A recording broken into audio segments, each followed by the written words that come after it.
자, 안녕하세요. 지난 시간에 제가 콩팥내과에 대해서 이야기를 하면서 신장병이 GFR이 60이 떨어지면서 중증 CKD3에 속해서 너무 늦지 않게 신장내과 전문의 진료를 받는 것이 좋다라는 말씀을 드렸더니 굉장히 많은 분들이 자기도 콩팥내과, 신장내과를 봐야 되냐는 질문을 하셨습니다. 그러다 보니까 제가 지난번에 했던 강의가 좀 어떤 분들한테는 너무 크게 와닿지 않았나, 그래서 불필요한 분들까지 신장내과를 봐야 되는 경우도 있지 않나라는 느낌이 들어서 시청자분들 중에서 코멘트 하신 분의 이야기를 들으면서 한번 이야기를 해보겠습니다. 오늘의 주제는 꼭 당뇨병 환자가 아니어도 포함할 수는 있지만 시청자분께서 질문하신 당뇨병 환자인데 신장내과를 봐야 하나요에 대해서 말씀드리겠습니다. 자, 시청자분이 60대 초반이신데 당뇨를 25년이나 가지고 계셨습니다. 그런데 콩팥 여과율은 113,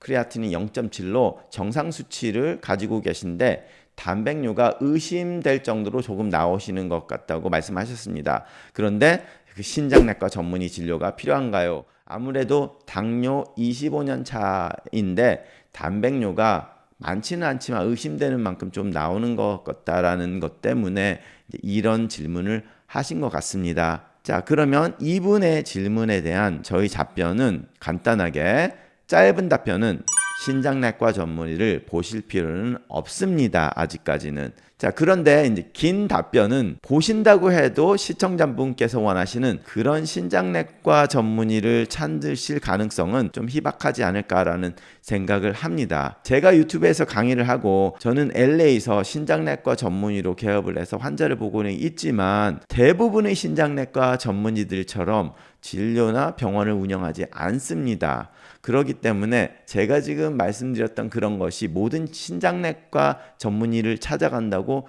해주는 건 아니라는 것을 말씀을 드리겠습니다. 제가 잘났다는 게 아니라 제가 하는 방식이 좀 다르기 때문입니다. 자, 그래서 오늘은 신장내과 전문의 하는 일에 대해서도 좀 현실적인 이야기를 좀 해보고 싶습니다. 미국과 한국 대부분의 신장내과 전문의들은 투석 환자를 위주로 보려고 하는 게 대부분입니다. 나머지 좀 그렇게 심각하지 않은 것은 일반 내과에서 해주기를 바라는 것이 대부분의 신장내과가 원하는 겁니다. 자, 좀 더 나가자면 이게 현재 신장내과 전문의의 행정적 시스템 문제인데 특히 이제 미국 시스템에 대해서 이야기를 해보겠습니다. 한국은 약간 다르기 때문에 제가 오늘 설명드리는 것이 꼭 한국과 같다고 오해는 안 하셨으면 좋겠고요. 그런데 비슷은 합니다. 그래서 미국 신장내과 전문의 교육 과정을 보면요, 대학교를 4년을 다니고 그리고 보통 이제 의대를 가기 전에 1, 2년 연구를 하는 경우들이 많이 있습니다. 자, 의과대학을 4년을 다니고, 그런데 요거는 이제 한국에서는 6년으로 콤비네이션해서 하죠. 그리고 그렇게 의대를 졸업한 후에 내과에서 인턴을 1년을 하고 내과 전문의 과정의 레지던트를 2년을 해서 그렇게 해서 내과 레지던트 3년의 전공의 과정을 거칩니다. 그리고 그것을 졸업한 후에 신장내과 전문의 임상 강사를 2년에서 4년 동안 하게 돼서 이것을 졸업한 후에 신장내과 전문의가 되게 됩니다. 자, 그러다 보니까 여기까지 졸업을 했기 때문에 많은 신장내과 전문의가 내과까지 졸업하신 분들에게 내과적인 거를 하고 자기는 신장내과만이 할 수 있는 좀 고난도를 하려고 하는 것이 특징적인 한국이나 미국이나 비슷한 거라고 생각합니다. 자, 그리고 또 다른 행정적인 문제가 뭐냐면 LA의 2015년 통계를 보면 신장내과 전문의가 72명으로 등록되어 있습니다. 그런데 이 중에서 최소한 10만 불 이상 풀타임이 아니라 한 3분의 1 정도의 파타임으로 일하는 의사의 숫자가 총 44명이라는 겁니다.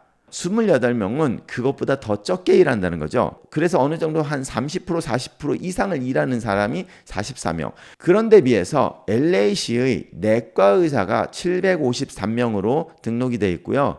가정의학과가 218명. 다른 전문의를 보자면 심장내과가 172명입니다. 그리고 안과 같은 경우는 180명입니다. 거기에 비해서 콩팥내과 전문의는 44명만 지금 현재 일을 하고 있습니다.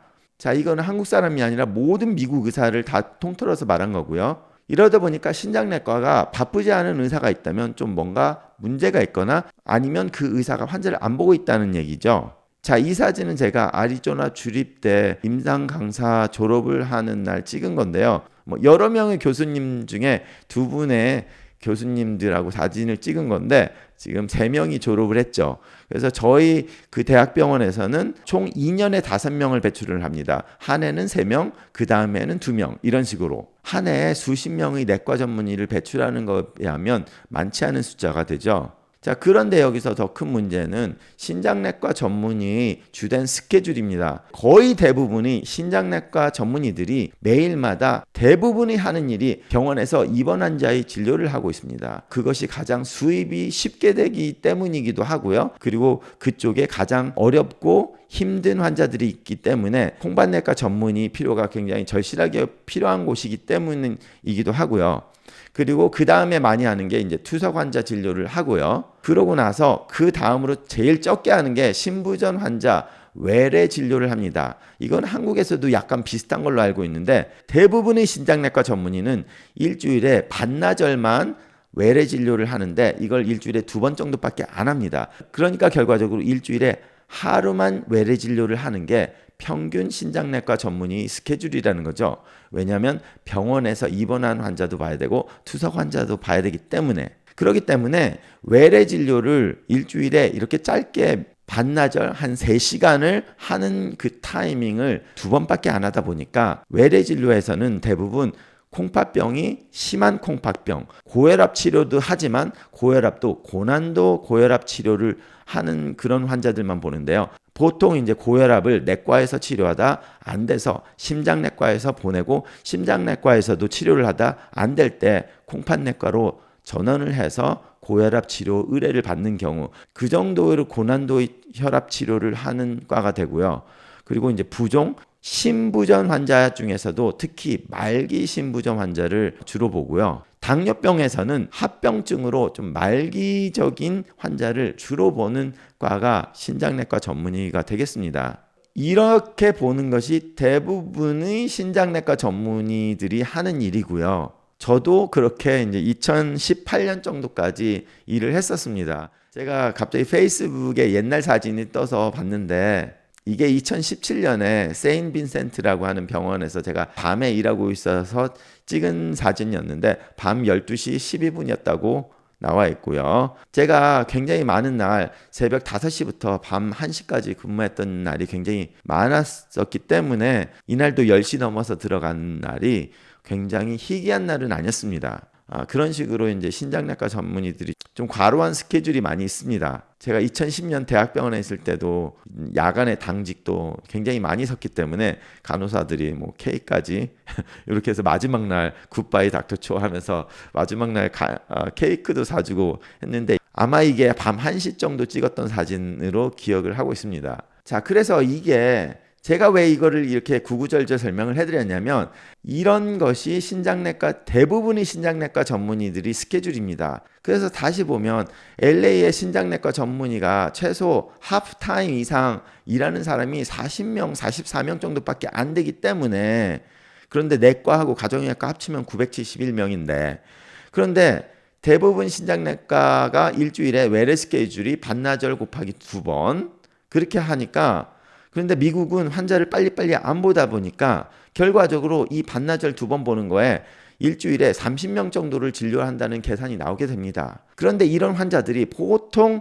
대부분 3개월에서 4개월마다 한 번을 치료를 해야 되거든요.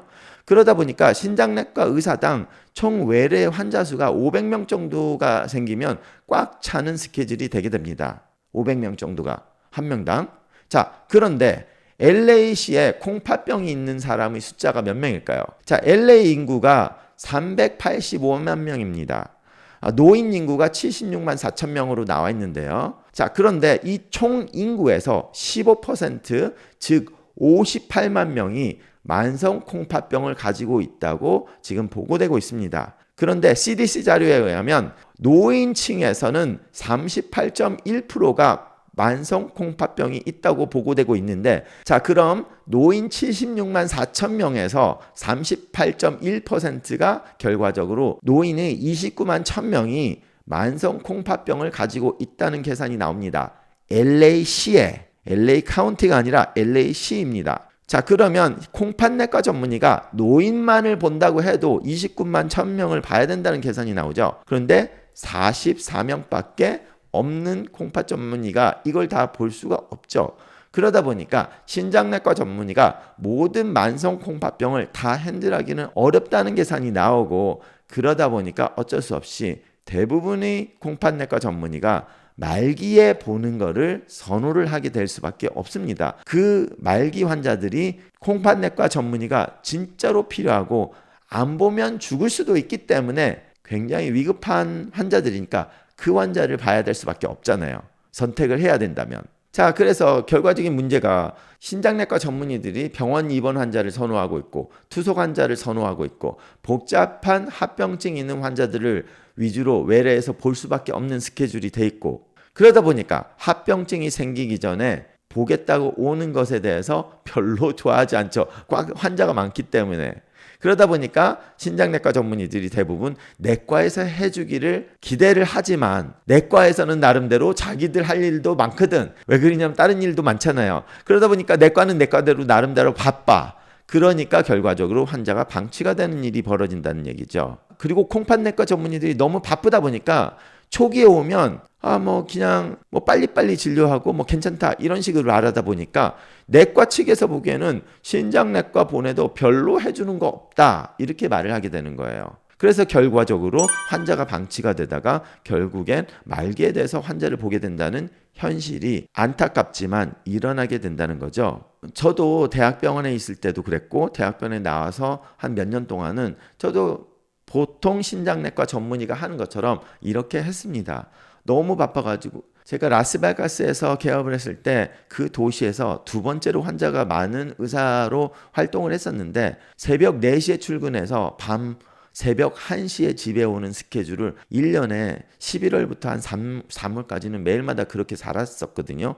그러다 보니까 어쩔 수 없이 환자를 줄일 수밖에 없는 상황이 되기도 하고, 그런데 그렇게 일을 하다 보니까 너무 말게 보니까 내가 미리 해줄 수 있었는데 놓치는 안타까움이 굉장히 많았습니다. 그래서 제가 진짜로 두 번째로 환자가 많은 의사였는데 갑자기 그걸 느끼고 너무 후회가 돼서 병원을 다른 사람한테 인수를 해주고 제가 LA로 오게 됐고, LA로 오면서는 초반부터 이 환자들을 그렇게 되지 않게 노력을 하게 치료를 하자 해가지고 저는 그런 마음을 먹고 왔기 때문에 제가 더 똑똑하거나 더 나은 의사가 아니라 저는 그걸 겪어봤더니 그거는 아닌 것 같다. 좀 예방 쪽에 신경을 쓰자고 선택을 해서 그렇게 진료를 하는 거고요. 현실적으로 현재는 대부분 90% 이상의 신장내과가 이런 식으로 위중한 환자 위주로만 보고 있는 게 현실입니다. 자, 그래서 다시 돌아가서 이 시청자분의 이야기를 다시 보면 60대 초반인데 당뇨 25년 차, 이거는 꽤 문제가 될 수 있는 여지를 갖고 있죠. 하지만 콩팥 여과율이 정상이고 단백뇨도 의심이 될 정도로 조금만 나오기 때문에 합병증이 많이 오지 않으셨죠. 그러니까 결론은 특별한 중병의 문제가 아니므로 일반 내과에서 치료를 하라고 권장할 가능성이 크죠. 저희 병원에서는 이런 환자들을 보기 위해서 제가 개업을 한 거고 대부분의 신장내과가 그렇지는 않습니다. 자, 그러면 환자는 어떻게 해야 되냐? 자, 이게 중요하죠. 일단 제가 말씀드린 이런 시스템을 이해를 하시고 그렇게 큰 문제가 없으니까 내과 선생님과 잘 상의를 하면서 케어를 받으시면 됩니다. 그게 결론이고요. 그런데 환자가 해야 될 일을 내과 선생님들이 잘 교육을 안 해주시기 때문에 제가 아주 간단하게 그 중요함을 말씀을 드리겠습니다. 자, 환자가 할 일은 뭐냐? 자신의 주치와 주기적인 진료와 치료를 하는 게 가장 중요합니다. 왜 그러냐면 아무리 의사들이 설명을 안 해줘도 꼭 필요한 거를 하고 있기 때문에 거기를 가서 설명을 못 드릴지언정 하면 된다는 거죠. 그렇지만 그게 100% 원하는 모든 것을 해주지 않으니까 그럼 환자가 따로 할 일은 당뇨는 당화혈색소를 6.5 미만으로 유지를 해야 됩니다. 내과 선생님이 이걸 타겟으로 치료를 하고 있거든요. 자, 그리고 저탄수화물 식사에서 당뇨 유지, 식사 잘 하는 거는 환자가 해야 되죠. 그리고 비만이 있으시다면 체중 관리, 살을 빼시고 체중을 관리하시라는 말입니다. 그리고 제가 예전에 유튜브를 했을 때 당뇨가 있는 사람은 탄수화물을 줄여야 되기 때문에 고기를 먹어도 된다고 말씀을 드렸습니다. 자, 하지만 단백뇨가 나오거나 콩팥에 문제가 있으신 분은 단백질을 어느 정도 제한을 해야 되는데요. 당뇨가 조절이 너무 안 된다. 탄수화물 너무 많이 먹어서. 그럼 그 탄수화물을 줄이고 단백질을 먹는 게 더 낫다고 저는 생각을 합니다. 하지만 당을 현재 유지하고 있는다면 당을 유지하는 하에 단백질을 어느 정도 제한하는 것은 가장 좋은 방법이죠. 그래서 단백질은 하루에 0.6에서 0.8g, 자신의 체중 1kg당 0.6에서 0.8g의 단백질을 섭취를 하시면 됩니다. 제가 이렇게 숫자를 드리는 거는 조금 싫어하는데 왜냐면 그거를 뭐 꼭 달아보지 않으니까. 그럼 0.6에서 0.8g을 킬로그램, 그럼 70kg의 사람이라면 70 곱하기 0.6 아니면 70 곱하기 0.8 이렇게 하면 되겠죠. 그러면 7, 8에 56, 그러면 56g의 단백질을 하루에 드실 수 있다는 겁니다. 그래서 참고로 소고기 100g을 드시면 그 100g당 단백질이 21g입니다. 그렇기 때문에 뭐 저단백질을 한다면 뭐 250g 뭐 이 정도 드시면 된다는 거죠, 하루에. 그리고 환자분이 당뇨의 치료를 하더라도 콩팥을 보호하는 치료 쪽으로 치료를 하셔야 되는데 이거는 뭐 주치의 선생님이 잘 해드리지만 환자분께 교육상 말씀을 드리는데요.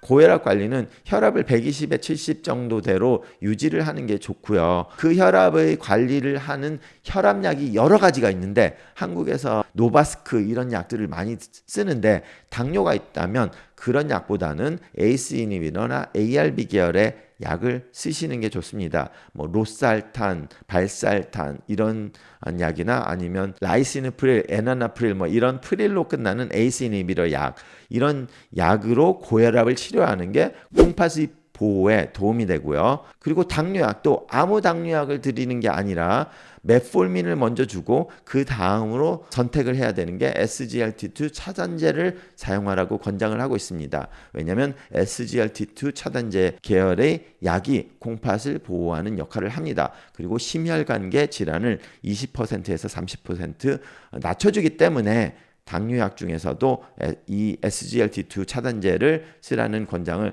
지난 한 7년 정도 학회에서 하고 있거든요. 그리고 콜레스테롤 약에 대해서 되게 싫어하시는 분들이 많은데 당뇨가 있으시면 콩팥 혈관을 보호하기 위해서 콜레스테롤 약, 특히 뭐 스타틴, 아톨바스타틴, 로즈바스타틴 이런 스타틴 계열의 약을 아톨바스타틴인 경우에는 최소 20mg을 복용하는 것을 권장하고 있습니다. 그리고 많이 여기까지를 안 하시는데요. 요산 수치를 확인을 하셔서 요산 수치가 너무 올라가지 않게 유지를 하는 약을 드셔야 됩니다. 특히 콩팥이 나빠지면 요산 수치가 올라가게 되어 있습니다. 그래서 요산 수치가 뭐 10까지 올라갔는데 여기에 대해서 치료를 안 해주시면 콩팥이 훨씬 빨리 망가집니다. 그래서 요산 수치 7 이상이 되게 되면 알로프리놀을 처방을 해서 요산 수치를 낮춰주고, 그리고 요산 수치에 상관없이 알로프리놀을 먹었던 사람들이 콩팥이 더 오래 보존됐다라는 보고가 거의 한 13년 정도가 전에 나왔었고, 그렇기 때문에 신장내과에서도 추천을 많이 하는 약입니다. 자, 이런 약들은 물론 자신이 이런 거를 먹었을 때 부작용이 없었을 때 드시라는 거고, 부작용이 있으면 당연히 드실 수 없겠죠. 그리고 이렇게 드셔야 되는 약도 중요하지만 그것보다 더 중요한 게 피해야 할 약물들은 진짜 피해야 된다라는 겁니다. 특히 콩팥에 문제가 있으신 분들 중에 소염제, 에드빌이나 나프록심, 알립, 아이비프로핀 이런 소염제 약을 가장 피하셔야 되고요. 그래서 우리가 흔히 소염제를 드시지 말고 타이레놀을 드시라고 말씀을 드립니다. 그런데 타이레놀도 장기간 복용하게 되면 그렇게 복용하시는 분들 중에서 이 크로닉 인터스티셜 네프라이티스나 ATN이라고 해서 콩팥에 무리를 주는 경우들이 종종 일어나게 됩니다. 그래서 타이레놀을 드시는 거는 괜찮긴 한데 타이레놀도 대부분 필요할 때만 드시고 장기 복용 쓸데없이 드시지 말라고 말씀을 드리고 싶습니다. 그리고 한국 분들이 굉장히 좋아하는 항생제를 드시면 무슨 만병통치약이라고 생각을 하시고 엄청나게 좋아하시는 분들 진짜 많습니다. 특히 연세 드신 분들. 그런데 정말로 꼭 필요하지 않은데 먹는 항생제는 자신에게 굉장히 불리한 문제점을 가지고 올 수 있기 때문에 필요하지 않으시면 안 드시는 거를 강력히 추천합니다. 그리고 필요하시더라고 해도 그 항생제를 어떤 항생제를 먹느냐가 콩팥에 더 무리가 주느냐 적게 주느냐가 강도가 다른데, 특히 아미노글리코사이드 계열의 항생제, 뭐 특히 젠타마이신 뭐 이런 약은 쓰면은 안 돼요. 콩팥 아프신 분들 중에 이 정도는 대부분 내과 선생님이 거의 다 알아요. 그런데도 불구하고 제가 이거를 감기 걸리면 무조건 처방하시는 의사분들을 몇 분 봐서 그분 때문에 제가 환자를 굉장히 많이 봤습니다. 왜냐면 그거 먹고 콩팥이 많이 망가져서 오시는 분들을 봤기 때문에 뭐 이런 항생제를 쓰면 안 된다. 그리고 필요 없는 항생제는 먹지 않겠다. 이제 이런 거 필요하면 당연히 먹어야 되죠. 예, 거기에 혜택이 충분히 있으니까. 그리고 불필요한 약은 뭐가 됐든 간에 드시지 마셔야 합니다. 한국 분들이 굉장히 좋아하는 위장약, 특히 뭐 오메프라졸 이런 약은 뭐 꼭 무슨 물처럼 드시는데, 이 오메프라졸 저도 엄청나게 처방을 합니다. 왜냐면 한국 분들이 속쓰리다 그 위험이 굉장히 많기 때문에. 자, 그런데 한국 분들 중에서도 이거 먹다가 콩팥이 완전히 망가져서 투석까지 하신 분을 제가 2분을 봤습니다. 자, 2분을 봤다는 거는 많지는 않다는 겁니다. 콩팥내과 전문의로서 투석을 하시는 분을 많이 봤지만 2분을 봤다는 거는 또 그렇지만 제가 뭐 100년 동안 의사를 한 게 아니기 때문에, 제가 나이 이제 50살에 의사로서 활동하면서 2명을 봤다는 거는 되게 희귀한 것도 아니고 흔한 것도 아니다. 그렇기 때문에 오메프라졸을 저도 처방을 많이 하지만 꼭 필요 없으면 물처럼은 드시지 말라라고 말씀을 드리겠습니다. 그리고 뭐 대상포진 약으로 항바이러스제 아사이클로비어라고 하는 약도 굉장히 많이 드시는데요.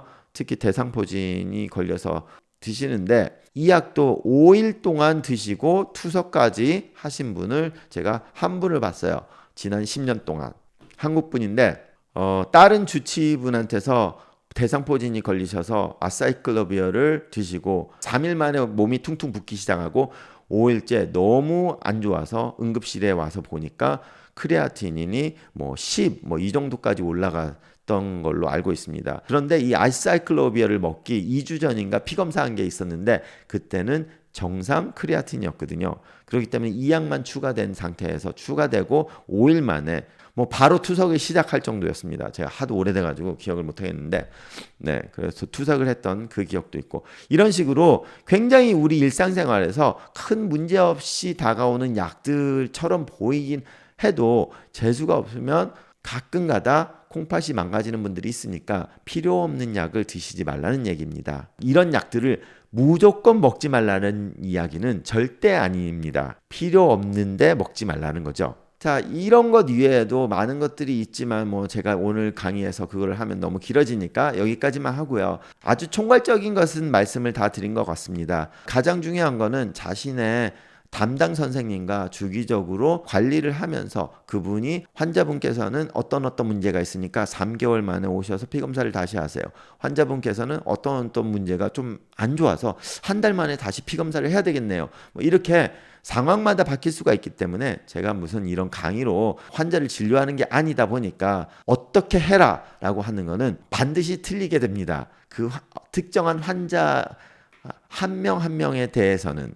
그렇기 때문에 자신한테 가장 정확하고 맞는 치료 방법은 자신의 담당 선생님과 상의를 해서 치료를 하는 거니까. 하지만 내과 선생님도 콩팥과 당뇨 외에 할 게 많다 보니까 이런 것들을 다 신경을 못 쓸 때가 있으니까, 자기가 병원에 가실 때 이런 거가 없는데 그러면 이번 다음에 이제 진료를 하러 갈 때 물어봐야 되겠다. 그러면 제가 요산 수치가 좀 높은데 요산약은 안 먹어도 되나요? 뭐 이렇게 여쭤보시면 뭐 거기에 맞게 또 상황에 맞게 적절한 치료를 해드릴 거라고 생각을 합니다. 내과 전문의로서 이런 걸 다 모르는 게 아니라 할 일이 많다 보니까 미처 다 못하는 경우들이 생기는 경우가 훨씬 많으니까 자신의 담당 선생님을 믿고 따라가시는 것도 굉장히 중요하다고 말씀을 드리고 싶습니다. 자, 오늘은 댓글 다신 분의 이야기가 굉장히 중요한 것 같아서 거기에 대해서 강의를 이렇게 만들어 봤는데요. 여러분들께서도 자신의 이야기나 어떤 질문이 있으시면 아래 댓글란에 써주시면 제가 답은 다 못 해드리고요. 그 중에서 다른 분들이 봐도 되게 중요한 포인트다라고 하는 것을 좀 골라서 제가 이렇게 강의를 종종 해보겠습니다. 감사합니다. 자, 이런 강의가 좋으셨다면 밑에 댓글란에 한마디 남겨주시면 감사하겠습니다.